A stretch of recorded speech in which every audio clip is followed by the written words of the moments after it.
Were there connections between the Russians and the Trump campaign, or with Mr. Trump himself? Does Mr. Trump have financial entanglements with the Russians?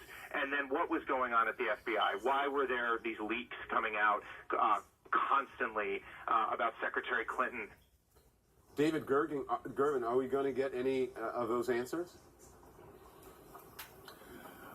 I think we may get answers to the last piece of it, but I didn't understand that the Comey investigation was going to be into the Russian hacking or that sort of thing. I thought it was more limited to the Clinton emails, and I would think that the Clinton campaign would welcome that, because it's their whole argument has been that the Comey interventions cost them the election along with the hacking.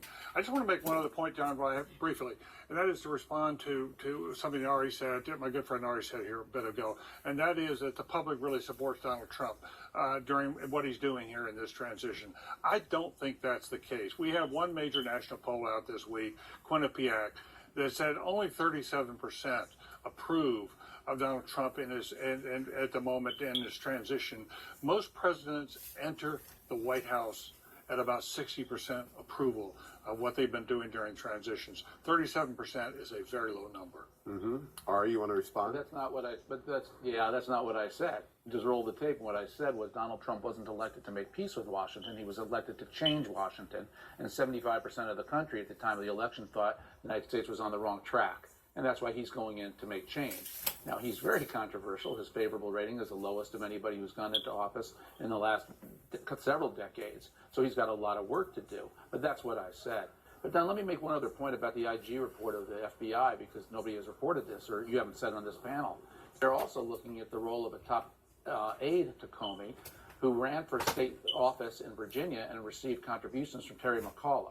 And that person was somebody who had oversight over this investigation. And so they're also looking at a Hillary supporter as far as this investigation goes, too, and I think that's important to point out. And on the previous conversation, I should add two people who I know and respect very much, Leon Panetta, Mike Morrell. I worked with Mike Morrell when Mike was at the CIA and I was at the White House. You have to also add, they supported this in being included, but they're also both Hillary endorsers. They both vehemently oppose Donald Trump, so I don't think they mind at all if there's a little stink bomb left behind as Donald Trump comes into office and Barack Obama leaves. Mark Preston, I have to ask you, many people are asking, what's behind all of this? How is Donald Trump going to react? Because he lashes out at every time something happens, that his views are being questioned, and he wonders that this is questioning the legitimacy of his win. That's really what's at the base here.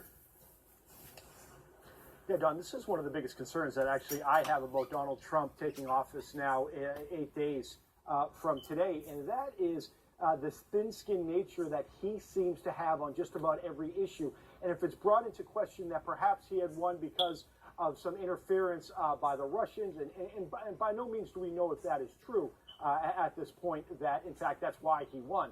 But if he does go into his first 100 days, his first 200 days of the presidency, continuing to talk about this, instead of trying to work on trying to get Obamacare repealed and replaced within 100 days, while he's trying to continue to improve upon the economy, while he's trying to deal with these major threats overseas from Syria and Iran and Iraq to North Korea, I think that is terribly problematic. And something that Carl has said, which I do think is chilling, we always talk about how he has been critical of the media and he attacks us. Well, let us take the media out of the equation, because let's face it, us in the media are not necessarily beloved, right? We have a very low approval rating amongst people.